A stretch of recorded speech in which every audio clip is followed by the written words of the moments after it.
Welcome to session 3. This is really now the beginning of perhaps how we examine God's Word so it has meaning for our lives. One of the first questions I always ask, especially a new group of people, to try and gauge what their level of understanding is, I ask this question, very important question: who was the Bible written for? Their response generally is for us, when in fact it wasn't. Now, while perhaps sections of Revelations or passages of some of the great prophecies in the Old Testament may be directly applicable to us, the vast majority of God's Word wasn't specifically written for us at all. The Old Testament was penned for the Jewish nation and the chosen of God. The New Testament, while be perhaps closer to us in time, suffers from the same issues because we're not Hebrews, are we? We're not Romans, we're not Timothy, and we're not the Philippians. This means we're divorced in time and space and from the culture of those that these words were directly written to. So we need to understand this, and we need to take time discovering this, because then it helps us put the text into context. Because the thing to remember is the people of those times didn't think like us. They certainly understood spiritual matters in a completely different way that we do today.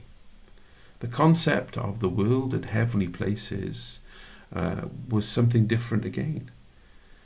They also understood the monarchy and kings in a way that we do not, because we haven't been ruled by a king or queen for centuries. They also lived in a different time. They had different pressures. The technology was radically different to us. And of course, their environment, including their family, had a different meaning. All of this means that reading God's Word today, we need to understand this to help us discover the meaning within it. Because they thought and lived, ate and drank in completely different ways in comparison to us today. Even the political issues of the time came into play. We have to try to understand their motivations behind what is written. We just can't take the text at face value. It means so much more. Now, to help us understand the text, following this understanding of the environment, we need to ask some questions of the text. Who wrote it? Why was it written? When was it written? Comes before the text and after? What was the location? Who were the main characters of the text? Now, while not every Bible passage enables us to answer these questions, we must endeavour to do our best to try to gain an understanding of what's going on and answer the majority of these questions. Fortunately, today in our modern era, we have a whole set of range of tools. We have the internet, Bible study notes. If you purchase a modern Bible, it's more than likely to provide you with a wealth of information. A Bible dictionary is a good idea. And this helps us understand, and we then can start to put the Bible into our language so that we might understand it.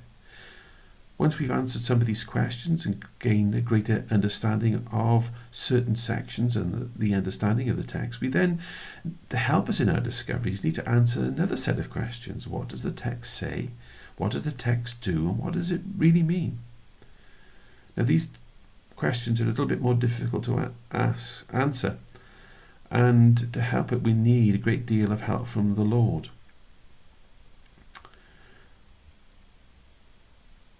This is why we need to prepare our Bible study before we give it and provide it to others.